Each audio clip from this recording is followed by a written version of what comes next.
Hello, a good day to everyone. My name is C.V. Mamaril, and on behalf of the Systems for Action National Coordinating Center, I'd like to welcome all of you to today's Research in Progress webinar on strategies to achieve alignment, collaboration, and synergy across delivery and financing systems. We are excited to have you guys join us today for an exciting topic on housing for health, cross-sector impacts of supportive housing for homeless, high users of healthcare. Before we get started, we'd like to first acknowledge the funding and support of the Robert Wood Johnson Foundation, and we'd also like to remind everyone that at any time during the webinar presentation, you can type in your questions at the lower left-hand corner of the chat box that you see in your screen, and we'll try to get to your questions at the end of this webinar if we have time. So to give an idea of our agenda for today, for those who are joining us for the first time, I will be first introducing our presenters today and our commentary speaker, and then they will be giving their presentations and commentaries, and then we will try to open up the presentation or webinar to questions and discussion from the audience. So it's my pleasure to introduce our first presenter, one of our first presenters, Dr. Ricardo Basurto Davila, who is a health economist at the Los Angeles County Department of Public Health, where he leads the Policy Analysis Unit. Ricardo's work involves economic evaluation and quantitative analysis in general of programs and policies in public health and other sectors that affect health outcomes. Ricardo was previously a Prevention Effectiveness Fellow at the U.S. Centers for Disease Control and Prevention and was also an Assistant Policy Analyst at the RAND Corporation. Our other presenter for today, who is also going to be giving the commentary, is Corrin Buchanan, who is Deputy Director of the Office of Diversion and Reentry in the Los Angeles County Department of Health Services. Corrin oversees programming to divert individuals who have a mental or substance use disorder away from the criminal justice system and into community-based treatment, including a new permanent supportive housing program for homeless jail inmates. So without any further ado, I'd like to turn it over to both you, Ricardo and Corrin, and I'm not sure if Corrin will be the first one to be presenting the first few slides. So turn it over to you guys. Yes, hi. Good morning, everybody, or good midday for those of you on the East Coast. Again, my name is Corrin Buchanan. I'm with the Los Angeles County Department of Health Services. Looking forward to telling you a little about the work that we're doing here in Los Angeles County to address homelessness through permanent supportive housing. And then I'm going to turn over to Ricardo to describe an important evaluation that we're engaged in currently. So I'll start by just giving you some context for the homeless situation here in Los Angeles County. Unfortunately, we have seen an increase in homelessness in our community over the past couple of years. I think, important to share that in Los Angeles County, we have the largest local population of homeless individuals, with over 43,000 individuals who are homeless, and over almost 13,000 individuals on any given night are experiencing chronic homelessness, which means individuals who have a condition, a disabling condition, and who have long histories of homelessness, more than 12 months of homelessness. You'll notice in the graph on the right that while homelessness is on the decline in the U.S. generally, we've seen quite a significant spike in Los Angeles County and people experiencing homelessness on any given night. This, in large part, we believe is due to the housing crisis that we're experiencing across California, but quite acutely in the Los Angeles County area, with rents increasing at a rapid clip. I think, as many people understand, there's a real link between homelessness and negative health outcomes.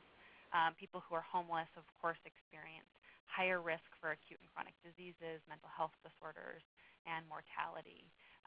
We have also seen significant gaps in access to health services for people who are homeless, in particular access to primary care.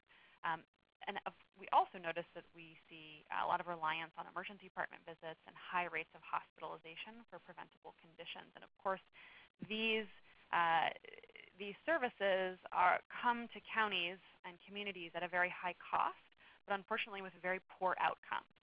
So we're throwing a lot of money at this population, but not seeing much by way of improvements in health outcomes, which has helped us understand we've got to find a better solution. We also, in terms of the costs, those are not just felt within the health system, but we also bear quite a heavy burden in terms of the costs associated with individuals experiencing homelessness in the social services arena, in the mental health arena, and in our law enforcement divisions, including our costs to our sheriff system and our jail system and our county probation system. All in all, in Los Angeles County, we spend almost $1 billion serving individuals who are homeless across our county safety net system and service delivery system. And it's also important to note that actually more than half of those costs are spent on the 10th decile, or the most costly individuals. So a small proportion of people experiencing homelessness in LA County really are responsible for the lion's share of these costs. Which has led us in an effort to try to focus on serving those high-cost, most medically acute individuals in our community. So now we'll talk about what we've done to try to address this issue. We launched an initiative here in LA County called the Housing for Health Initiative within the LA County Department of Health Services. And some folks often ask, why did you end up putting a housing initiative in a Department of Health Services and not its own in a housing outfit? And we at the Department of Health Services believe that housing really is an important form of the healthcare delivery system. In the words of a colleague, Dr. Josh Bamberger, who works in this field in San Francisco, housing is so important to the health outcomes of our patients that it's something that a doctor should actually be able to write on a prescription pad. It's that integral to improving the health outcomes of our clients, and in many cases, saving lives. So our effort provides permanent supportive housing and rental subsidies to individuals who are high users of public health care systems. Most notably, our Department of Health Services, our public hospital system, our Department of Mental Health, and our substance use disorder treatment system. The way that we provide supportive housing is by connecting people to affordable quality housing combined with what we call intensive case management services. So those are the supportive services to help our homeless clients get connected to housing and then to maintain their housing.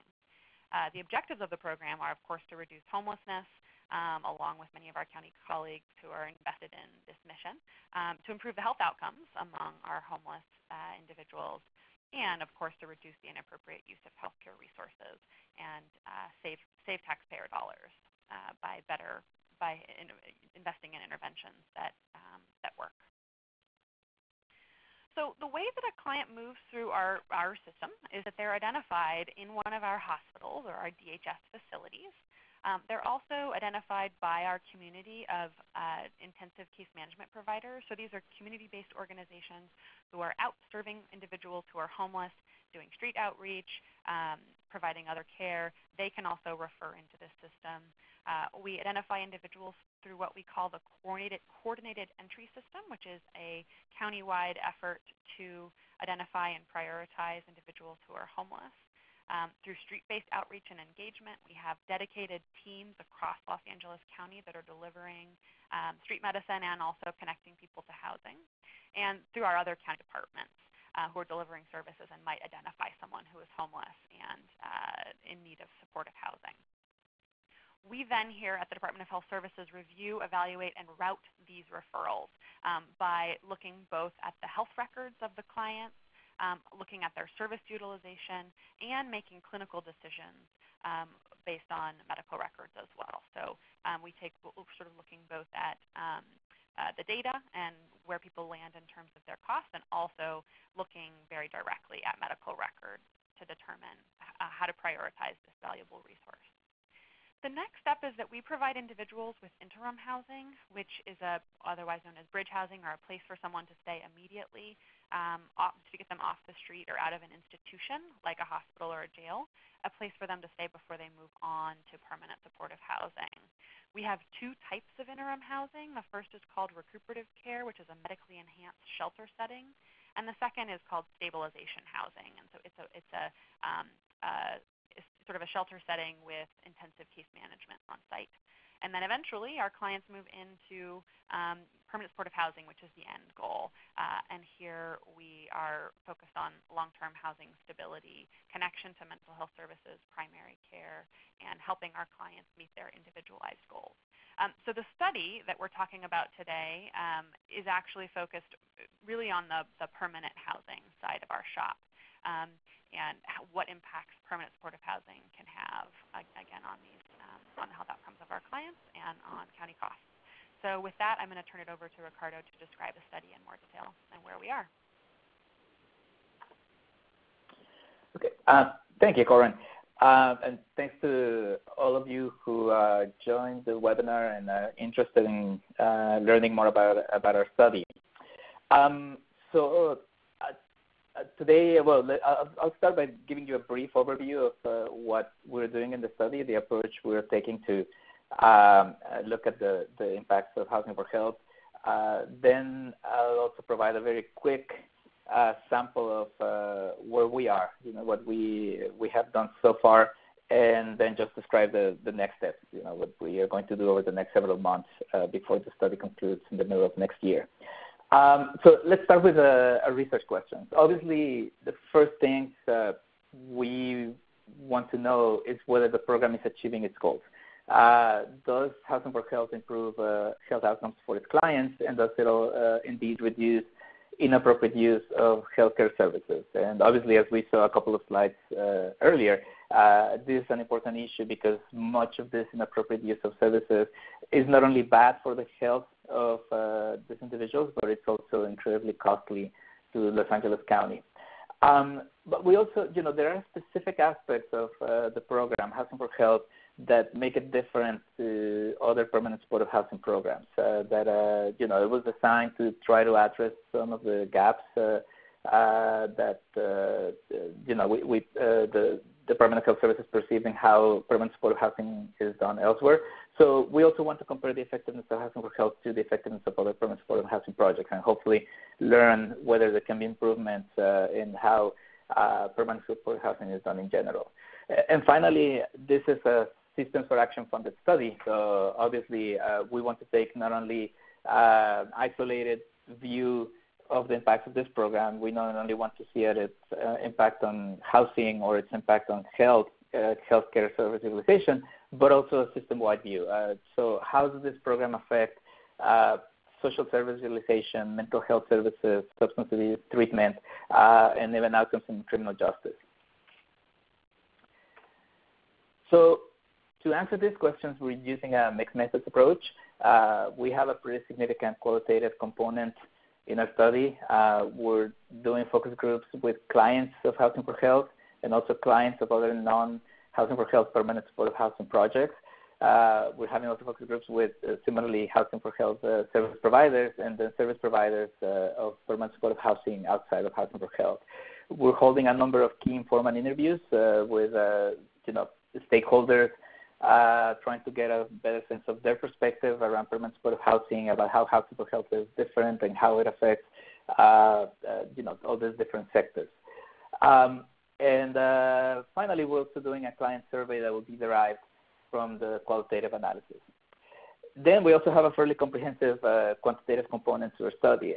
We're going to do a difference in differences analysis using a propensity score match sample of Housing for Health clients, and then we'll have two comparison groups. One of them is clients of other permanent supportive housing programs, and the second comparison group is homeless individuals who did not participate in any permanent supportive housing.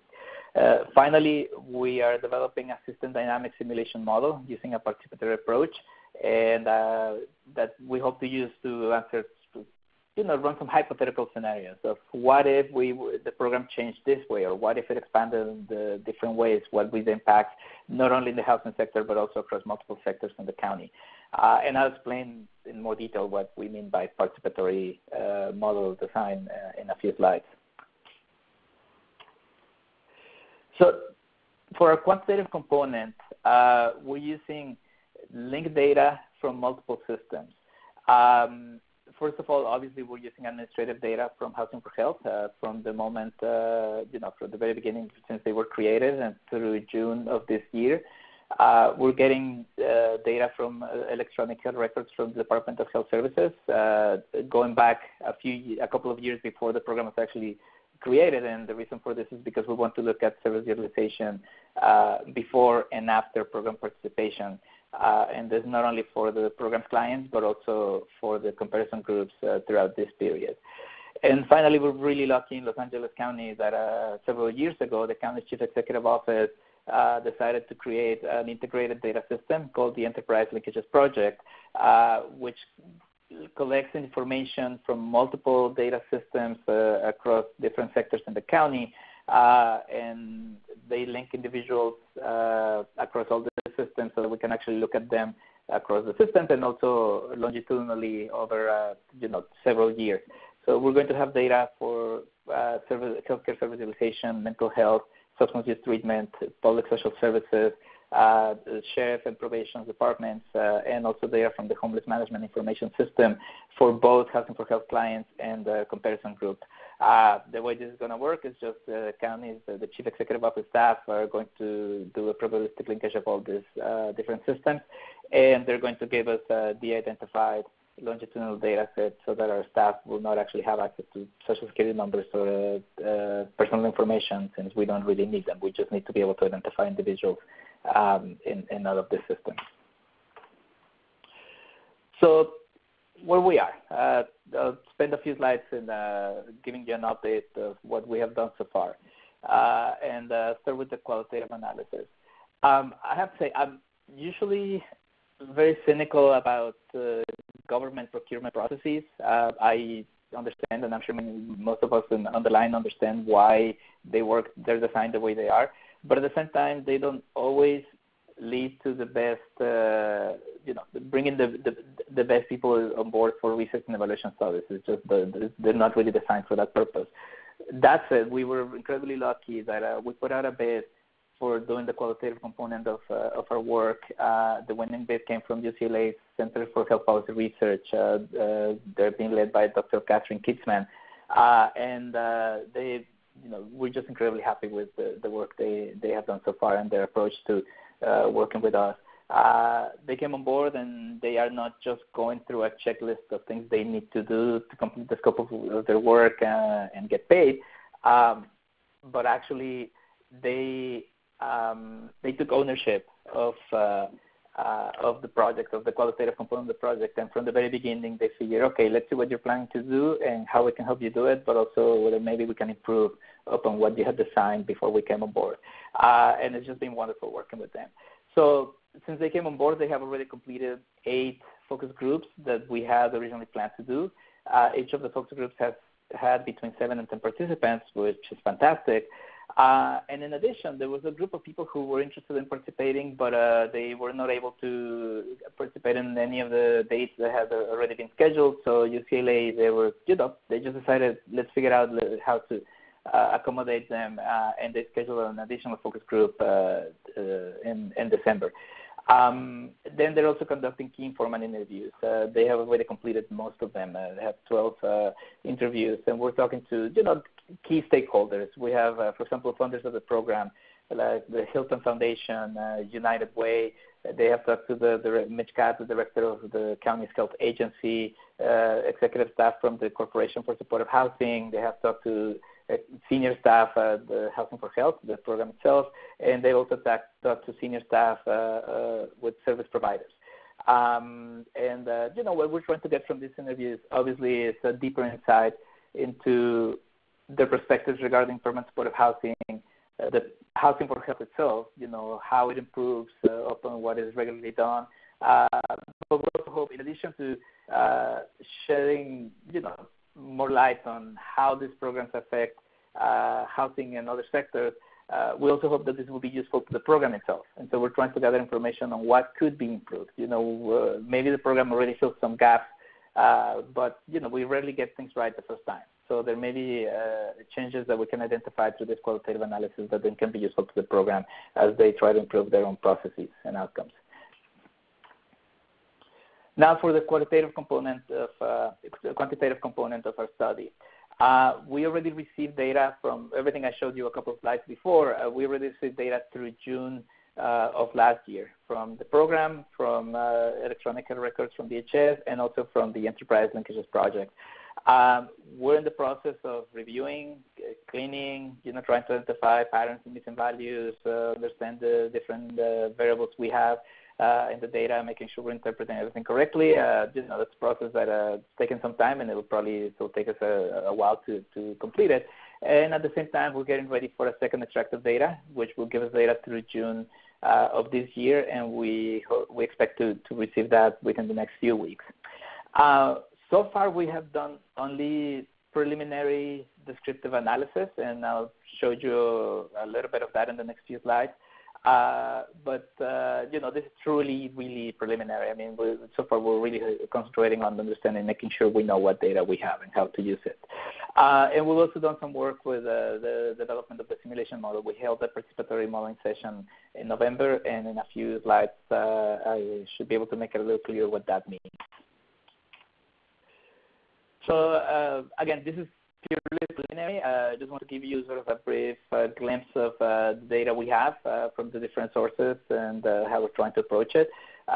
These are the characteristics of the program's clients, basically age and race, ethnicity, open enrollment. And as you can see, the program, roughly 3/4 of the program's participants are middle-aged, between ages of 40 and 69 years old. Also, about 4 out of 5 are either Black or Latino. Not surprisingly, although I should say that in the slide, Latinos and whites are underrepresented. That's 25 and 20% are lower percentages compared to the representation in the general population, whereas Blacks are heavily overrepresented among the homeless population of the county. I mean, Blacks account for roughly 10 to 15% of the county's population, whereas they're nearly half of the program's clients. And these tables include 1,627 clients that have been housed as of June of last year. Then in this slide, I just want to highlight just how impressively the program has grown since it started in 2013. We see, they took off and they just have not slowed down ever since. And in fact, we can see that, the last couple of years, the growth has actually accelerated. And that will continue to be the case. In just this few years, between 2013 and 2016, they grew to over 1,600 individuals housed. And many more were already receiving case management services. I mean, these are people who actually received permanent housing through June of last year. And as impressive as this slide is, actually I should point out that the program has incredibly ambitious goals. I mean, their goal is to actually house 10,000 individuals just through Housing for Health. So they still have a long way to go, but obviously they're on target to achieve that and maybe even more ambitious goals. For those of you who are familiar with permanent supportive housing, I think this slide could be interesting, just showing the number of clients housed in project-based sites and the scattered sites. And I think one of the more important things to highlight here is just some of these spikes, increases in project-based sites housing, probably related to the development, availability of new sites to house clients. I have to confess, I didn't think of adding the dates of new projects opening in this slide, but I'm sure that they will align well. Housing for Health has been working very, very hard on adding new sites, and I believe they have also a very ambitious schedule to add sites in the next few years. But in addition to that, obviously they have been finding clients to be housed in scattered sites, and over time, probably as there has been saturation in the placements in project-based sites, we can see that scattered sites are becoming more and more important in the number of clients housed in them. And the next couple of slides, I want to actually emphasize the word preliminary. Now we're getting into actually looking at outcomes, and these numbers could well change, although I believe this slide in particular is fairly consistent with the internal analysis the program has done their housing retention. As you can see, in a 12-month period, Housing for Health is able to retain 96% of its clients in housing, which is incredible and fantastic. I mean, permanent housing in general achieves high rates of retention, but still, this is at the upper end of what you normally see in studies of retention rates for this site. Interestingly enough, we see slightly higher rates in scattered sites than project-based sites, although the rates are close enough that it might be just random noise and probably not statistically significantly different, although we didn't actually run that analysis, the actual test. I find this slide particularly interesting. Here we show the change in the type of income support received by Housing for Health clients over time. And, this is not, each number in this in the horizontal axis represents the number of months after an individual client was housed. So if you have somebody who was housed just 6 months before the end of the study period, then they will really only have 6 months of representation in this slide. So that understanding, basically what we can see in the slide are a couple of things. First of all, that upon joining the program, roughly 35% of clients already have general relief or receiving general relief support from public assistance, and another 35% of them are receiving either Social Security insurance or Social Security disability.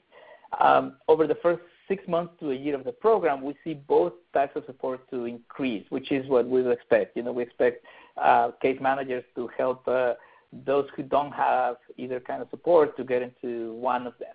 But at the same time, those of you who work in social services understand that general relief is not really the kind of program where we want to have our clients. It's only $200 and change a month, whereas Social Security insurance and disability provide, it's just better kind of support to get our clients into.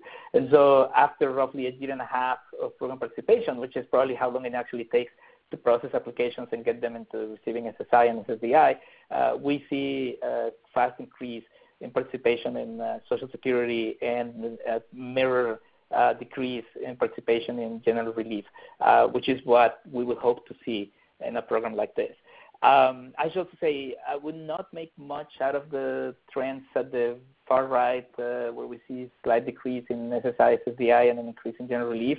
Not many clients have actually been more than 3.5 years in the program, and so it's a very small sample. There could be some noise in there, and also some selection issues. So I wouldn't make much of that, although of course it's one thing we'll try to look into as we have access, especially to one more year of data for all of these clients.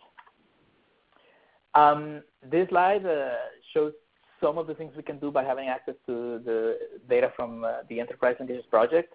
We're looking at, this is just clients of the program, but we're looking at service utilization 1 year before program participation and then service utilization 1 year after program participation. And what I want to highlight here are two things. One of them is we see a decrease in healthcare service utilization across the board, but ER visits, inpatient visits, outpatient visits, they all decreased by more than 30%, a couple of them around 40%. Which is obviously, what we hope to do. That as their situation becomes stabilized, as we get them housing and income support, then their health will improve and they will require to use fewer health services. The second thing I want to highlight is at the lower row, which we see that the decrease in any type of healthcare utilization was only roughly 24%, which is smaller than the rest of the items. What this suggests is that there's also some reshuffling in the healthcare utilization, and that maybe some clients who did not use healthcare services before actually did use healthcare services after, because we don't really want, we're not trying to get people out of healthcare services. We just want them to use them appropriately. And so we have not done the individual level analysis to see how many people who use different types of services shift to using other services, and how many individuals who did not use them before do use them afterwards. But I think that, it looks like we see a decrease, but also for the reshuffling that hopefully is in the, the direction that we hope, that getting people out of using emergency visits for acute services and actually using services appropriately as a medical home. And by the way, just from the last slide, I want to highlight that we'll be able to do similar analysis for mental health services, substance use treatment services, arrests, and jail stays for all program clients. And in addition, we'll be able to do similar analysis for the comparison groups, which then will constitute the basis for our differences analysis. Finally, I just want to tell you a little bit about what we did a few weeks ago for developing the simulation model, system dynamic simulation model for our study. This is the first time we do something like this, and I think it was a great experience for all of us. We're very lucky to have in our team Dr. Marianne. She's a systems engineer, and who decided, why don't we try to use a participatory model design approach rather than just think that we are smart enough to come up with a simulation model for the housing system by just reviewing the literature. Let's involve the true subject matter experts into our design of the model. And so a few weeks ago, we had this exercise. We invited a number of stakeholders from the housing, health, social services areas, and asked them to, help us understand how clients of permanent supportive housing, how homeless individuals, how clients of Housing for Health navigate through various public sectors in the county, social services, health services, mental health services, substance use, the criminal justice system, and help us begin the development of the simulation model. As you can see in these pictures, we divided, the people who came to this exercise into 3 groups to cover the different sectors. We asked them to walk us through the pathways that individuals follow. We tried our best to develop graphical representations, the charts of these models. And now Dr. Buchanan is going to take over and begin the development of an actual simulation model with all the information we got from the stakeholders. And of course, we will remain engaging them and continue to involve in the development of the model. But it was a great exercise, and this is really, I think, the way simulation models should be developed. So that's what I have in terms of the updates of where we are. Then just quickly want to go through the next steps. For the qualitative analysis, UCLA is pretty much done with the data collection, so they're also going to be leading the analysis of the focus groups, transcripts of the focus groups, the key informant interviews. They're also going to develop a client survey based on the findings from the qualitative analysis, and they're going to collect the data. And then it's actually going to be our team in public health who are going to do the analysis of the data from the survey. For the quantitative analysis, we're getting ready for the second data extract through June of 2017. Obviously, we have to continue working on cleaning, managing the data, developing creating the data set for analysis. Then we're going to create the samples for the comparison groups using propensity score methods, and we will do our differences analysis and continue developing the system dynamics simulation model. And then at the end of the day, we're going to have to put all of these different moving pieces together and for our final report for the project in the middle of next year. Just want to acknowledge everybody else who's in our team and who are not obviously doing this webinar, but have been just important pieces of our work. Emily Cesar, our project coordinator, has done a great job making sure that we're all doing our work and that all the different moving pieces are actually, moving together towards a successful completion of the study. Our partners at UCLA and the Department of Health Services who have helped us a lot. Dr. Will Nicholas, who has also been involved in pretty much every part of the study, doing a great job of providing leadership for our team. Dr. Villanti, who's leading the development of the simulation model, and of course Faith Washburn, our EP analyst, who came just recently into our team and has taken the workload of doing all the hard work with our quantitative data and has done a fantastic job of it. The contact information for Corrin and I is on this slide if you have any questions. And now I'm going to turn it over to Corrin again. She's going to do the commentary, which I know sounds a little bit like we're cheating, but I actually believe it's very appropriate for Corrin to do the commentary because she's really the user, one of the end users of everything we're doing with this study. So, we hope that she'll be able to tell us why this is actually valuable and important beyond just purely academic exercise.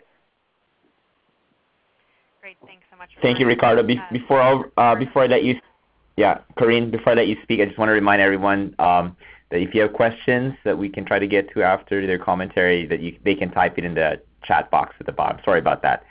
So go ahead, Corrin, for your commentary. Great. Yeah. So this is Corrin again. So just want to talk through 4 areas that Ricardo discussed that I'd like to comment on, and we'll certainly leave time for lots of questions. We often get lots of questions about how the model works itself, the permanent supportive housing model. But first of all, we're really thankful, me being situated at the Department of Health Services as part of the administrators of this program, we're really interested in understanding the housing retention rates. So Ricardo mentioned that the housing retention rates that we've been seeing in our program are higher than the national average, pretty significantly higher. So we're seeing housing retention rates around the 96% mark. So that means that 96% of participants are maintaining their housing for 12 months or more. This is particularly exciting because our effort has been really focused on serving people who are have the most medically acute and most complex cases, and people with the longest histories of homelessness. So we've seen great outcomes while still focusing on serving our highest need population. And so we're interested in understanding sort of what factors are at play and the success of the program. And I think we have a hypothesis around 2 potential reasons, and we're looking forward to understanding how they play out. The first is that LA County administers a locally funded rental subsidy program called the Flexible Housing Subsidy Pool. And having a locally funded rental subsidy program means that we have more leeway in how we administer the program, and it has allowed the Flexible Housing Subsidy Pool has allowed us to serve people who may not be eligible for a federal rental subsidy, including people whose criminal background makes them ineligible or individuals who are undocumented. In addition to being flexible in terms of who the program can serve, our rental subsidy has also allowed us to do things like pay for damages to a unit. So if there's an issue in a unit and someone has damaged a unit, we can use the flexible funds to repair any issues, and that may lead to fewer evictions for our participants. So that's one scenario. And then we're also, Department of Health Services has made a significant investment in funding supportive services. So many other programs that run permanent supportive housing may have to sort of beg, borrow, and steal to cobble together funding to be able to provide the ongoing supportive services that are delivered in permanent supportive housing. And having a dedicated source of ongoing funding for supportive services, we believe, has likely had an impact on the stability of our clients long term. So the second area that we're really excited about is understanding the cross-sector impacts of supportive housing, not just in the health area, but as I mentioned before, also in the justice areas. So we're really interested in understanding. There's quite a body of research that has demonstrated the cost savings from the healthcare sector by providing supportive housing to high utilizers. But we're really interested in understanding how these types of programs impact both the Sheriff's Department and our local jails and our county probation department. I now work with a new program that's been focused on identifying people who are currently in jail. When Housing for Health first launched in 2012, we were really focused on serving frequent users of mostly our emergency rooms in our hospital system. And basically about 2 years ago, we launched an initiative that was focused on serving those people who are in and out of our jail system. So same intervention, different moment at which we come into contact with these individuals. And we are interested to see how those outcomes differ and if we see decreases in things like justice recidivism and costs to our county jail system. Thirdly, one item that was interesting to us, or I should say surprising to us at the Department of Health Services, was the decrease in outpatient visits. When we look at the service utilization within the healthcare system, we expected to see decreases in emergency rooms. We expected to see decreases in inpatient, but we had expected to see increases in outpatient visits because our hypothesis was that we would be able to connect people to primary care and preventative care. And one of the things we think may be going on there is that it could be that due to basically our clients have choices in where they go to receive their care, and so it may be that our we're seeing decreases in outpatient because our participants in the program are now accessing other healthcare delivery systems to receive their outpatient care. For this study, we only have access to the Department of Health Services data, but if we had access to sort of the entire data set of healthcare services in LA County, we think we may see an increase in outpatient visits in different parts of the healthcare delivery system. And then lastly, I'll just say that we are, while we will always, when we do these studies, we're particularly interested in understanding cost savings. We're really excited that this particular study is not just looking at cost savings. We're also looking at health outcomes for our participants and understanding how services are impacted by the delivery of supportive housing. In healthcare delivery systems, when we come up with a new cancer drug, we often decide whether to adopt it based on whether it's effective or not necessarily how much money it saves. And I think that we would like to add to sort of the chorus of individuals in our community who really want to stay focused when we look at outcomes from permanent supportive housing. Although it's great to look at cost savings, and we tend to see cost savings that flow from supportive housing, we also want to really focus on the importance of this intervention as a healthcare delivery system with the end goal of improving the health outcomes of our clients. And we're really thankful that this particular research project will help us in that effort. And with that, I think I'll turn it back over and see if we have some time to do questions. Thank you, Corrin. Thank you, Ricardo. So we are now opening up questions to the audience. And as a reminder, you can type in your questions in the chat box. And if we can't get to it, we'll forward those questions to our presenters today. And you also can download the presentation from our S4A website too as well. So let's start with the questions. We have a question from Carl, who has also a comment. Carl says, I have a question regarding next steps for housed individuals. The study is fantastic and certainly necessary. Once a homeless person comes into the permanent supportive housing, is it expected that they would remain there permanently, or are there interventions in the supportive housing to help residents improve quality of life, for example, education, career, mental health services, etc.? So, Corrin and Ricardo, feel free to comment and answer these questions. Ricardo, I'm happy to take this one. Sure, go ahead. Yeah, so this is we actually have two supportive housing programs. The first and the bulk of the participants in our program are connected to what we call permanent supportive housing, and it is a long-term supportive housing program. The participants in our program pay 30% of their income towards rent. And we do work across all of our programs. We try to connect our participants to, of course, to mental health services, but also to education and vocational training and employment opportunities. So we do sometimes see every once in a while, for the permanent supportive housing program, because we're really focusing on serving people with really complex disabling conditions, we see more people connected to SSI rather than to employment. But when participants increase their income, they are then able to pay a larger percentage of their income towards rent, which means the rental subsidy amount decreases. We also operate a second program called a rapid rehousing program, which is a time-limited rental subsidy program. And this is a program that is more targeted to individuals who have shorter histories of homelessness and more recent connection to the workforce, because the idea is that we would connect individuals to a home right away with the goal of getting someone sort of off the street and into housing as soon as possible to reduce the chances that that person will experience the trauma associated with living on the streets. We get them immediately into their own unit and then provide intensive case management and employment services to help that person return to the workforce so that they could take over the entire rent, and the rental subsidy would then end. So in the world of medicine, we talk about sort of a minimum effective dose.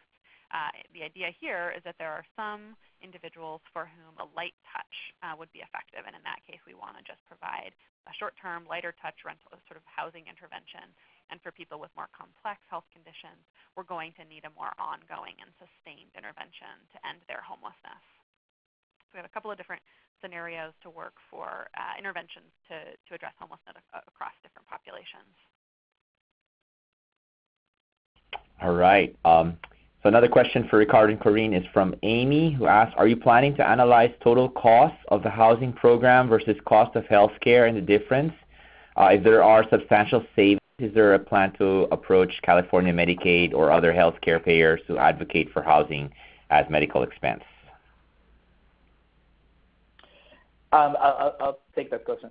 The short answer is yes. Our plan includes looking at the costs, the impact of the program costs of these different services, and including in the criminal justice system.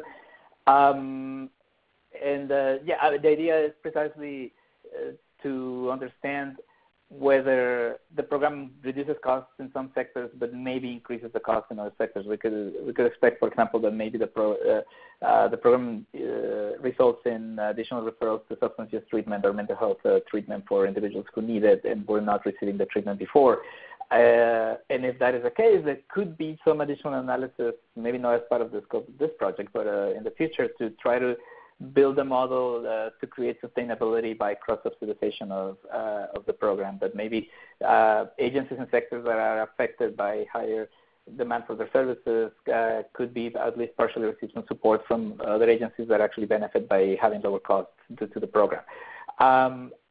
We have not discussed specifically approaching the California Medical, the agencies at the state level to discuss these issues, but I believe at least the results of our study could provide some foundation to then for the program or others to begin those conversations.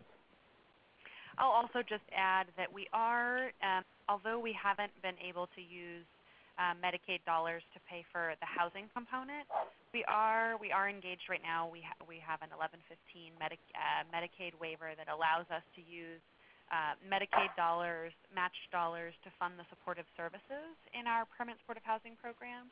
So we are receiving federal funding to support the case management component that I described, but we have not been allowed thus far to use Medicaid dollars to pay for the rental subsidy itself. So we will likely continue to advocate for that ability to do so over the long term, and certainly cost savings will be an important piece of that argument. It's a great question. All right. So David has a question that I might tag on to. He asked, I'm curious about the participatory modeling approach. Are there good scientific references you can point to for that? What kind of models, age-based discrete event simulation was used? Are you building? And how much do your participants need to understand about how these models work? And I'll just tag on to it. How do you see it sort of as a decision-making aid tool would this participatory simulation model be? So, good question. Sure, I'll take that as well. I mean, I have to say we're learning as we go, and participatory modeling is the first time we do it. We did find a few published articles describing similar exercises, the results, and providing some guides to how to conduct them. We'd be happy to share those with you, David. Feel free to contact me at the email address that I believe is still showing on the screen. We can share some of that with you. We also, we're lucky that Emily Cesar in our team actually was a student with Sarah Chung at the University of Washington. And Sarah has done a lot of this kind of work with modeling. So she gave us extremely useful pointers on how to do this session. And she actually prevented us from making a couple of mistakes on how we had planned to approach it originally. In terms of the modeling approach that we, that we're taking, we're developing a system dynamics simulation model. Basically, it's we're going to take all the different elements in all the sectors and try to map the increases and decreases in the number of population who are using, for example, health services, homelessness, and the changes in behaviors or activities that lead to those impacts. My understanding is that participatory modeling is not limited to a specific simulation approach. I think it can be used, adapted to any kind of model. You ask about a discrete event simulation, for example. I'm sure this can be used for that as well, for agent-based model, etc. And the last part of your question is whether how much participants need to understand about modeling. We actually prepared sort of like a crash course. It was like a 10-minute crash course for them at the beginning of the session to explain how simulation models work, the important elements of them, sort of like a few definitions that we thought was important for them to understand. I believe that was useful, but at the same time, at the end of the session, the feedback we got from them is that they didn't really need that much, that, that maybe something even more basic would have been enough for them to understand what we needed them to do. So that was, that was helpful for us to think, okay, next time we do something like this, we probably can tone down the technical aspects of it, and they'll be okay. As for CB's last question in terms of how this could be used, one issue with a study as complex as this is that the data we have gives us information on a lot of different individual pieces, so we can do a difference in differences analysis of, how participating in housing for health affects, let's say, criminal activity, or being the probability of being arrested. We can do a similar exercise of how housing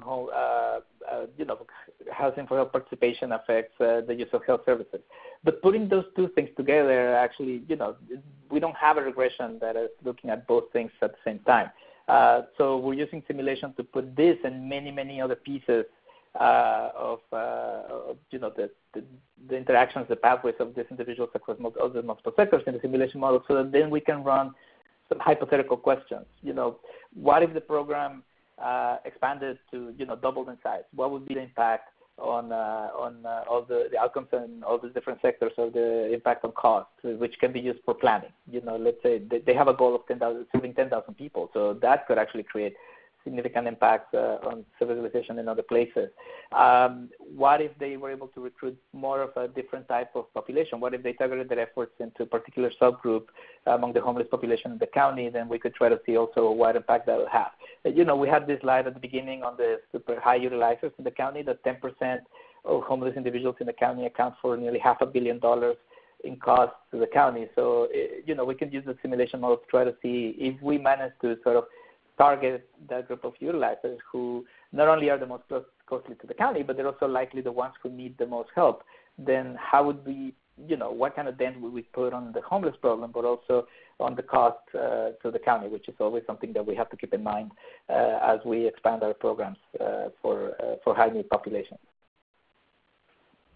All right. So we have a few more minutes for a few more questions. So again, I apologize if we can't get to all the questions, but we'll make sure to forward them to Ricardo and Corrin. Marianne has a question. In your opinion, what is the most important effective aspect of the program that is absolutely essential to clients and program success and cannot be trimmed or cut?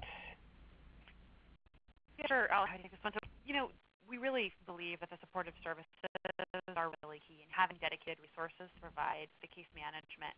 We do a case management ratio of 1 to 20 for participants in the program, which is it's a pretty robust level of services. And there has been some push like, could we move to a 1 to 30 or a 1 to 40? But we have been really resistant because we believe that is really key to the housing retention outcomes that we've seen thus far, and we'd really sacrifice in terms of the quality of care and the quality of outcomes if we were to change the case management ratios. Mm-hmm. And to tag on that, Kenneth asked, regarding the supportive services, were staff available after hours and weekends to address any issues that arose, or was it just basically 9 to 5? So all of our supportive services, the services are delivered by community-based organizations, and all of our supportive services providers have 24-hour crisis lines. Also really important to be able to respond to landlords' concerns. So being able, both for the client, both for the good of the client and for our relationship with our landlord, having 24-hour response times are very important. Okay. So we have a few questions from Daniel, and I'll see if I can try to get to them. We have time. One is just for the analysis portion of it. How have you been able to overcome the data sharing challenges that come with HIPAA and justice-involved individuals in order to assess effectiveness? Ricardo, do you want to take this one? I'll let you take this one, or I'll take a stab if you'd like. Yeah, I can take it. I mean, one of the key issues is I have stressed. I mean, we are very lucky that the county, way before we were even thinking of doing this study, they created an integrated data system, enterprise linkages project, where many of those issues in terms of, the privacy, confidentiality of data, the legal regulations that exist around different types of data were addressed, and they came up with a process where data is being shared by multiple departments in a way that it can be linked while still protecting confidentiality and, adhering to HIPAA and other regulations. So, it's probably, I don't want to go into details because it's a little too complex to explain, but anybody who's interested in learning more about how the county did this, I'd be happy to try to answer your questions, or I can also get you in touch with Dr. Max Stevens, who is the lead behind the Enterprise Linkages Project, and he can walk you through how we're doing this in LA County, and I believe it's a model that other jurisdictions that, they have the interest and can dedicate the amount of time to create a similar integrated data system. It can be incredibly valuable. Okay. And then Daniel also has a question related to the program. Is there a concerted effort to place housing within close proximity to a primary care site for that population, such as a community health center, to aid in healthcare access? Yeah, so, certainly that is a best practice to be able to provide, to locate housing resources that are near to public transit, that are near to community resources. I will honestly say that citing supportive housing is very challenging, and we are fighting, we have, as Ricardo mentioned, we have a goal of providing housing to 10,000 individuals across LA County, and so we do our best to try to cite housing sites near to resources, but in many cases it can be a challenge, so we are doing our best in that arena, but certainly there's work to be done in terms of the political will for to cite new supportive housing projects in diverse communities across Los Angeles County. And I think that segues just perfectly into the last question: is how can a program like what you guys have right now be expanded or scaled up within a county where cost, land use pressures make affordable housing increasingly difficult to find? So it talks about replicating this maybe nationwide or in other counties. So we'll end with that question for you guys. Yeah, it's a great question. I think that LA County is a great example because we are experiencing really significant affordability issues and land use. We come up against land use issues. But I think that I'll have a positive way to end this by saying that we in LA County have sort of come to believe that what it takes is you've got to be able to provide funding for supportive services, and you have to fund the housing. And in many cases that means being able to pay the rate at which we can access housing for our clients. And we recently, in November of last year, we passed a quarter-cent sales tax initiative that is projected to raise $355 million per year to help us reach these permanent supportive housing goals. So it is not an insurmountable task. It takes political will, and it takes the resources to make this work happen. But we believe that this model is something that absolutely could be implemented in a variety of communities at the scale that makes sense for that community. So we're really lucky that here in LA County we have a new source of dedicated resources that will help us to expand this work very significantly over the coming years. Excellent. Wonderful, wonderful. So thank you so much for those questions from the audience. Thank you so much, Ricardo and Corrin. Excellent presentation. We look forward to follow-ups as the project moves along. And for those who are interested, today's webinar presentation is available for download from our archive on Systems for Action. And we do invite you also to take a look and invite you to join us in our upcoming webinars. The next one will be on December 20. So again, we'd like to thank you all for joining us today. Thank you so much to our presenters, Ricardo and Corrin, again. And we hope to see you again soon next time. Have a great day. Thank you. Bye.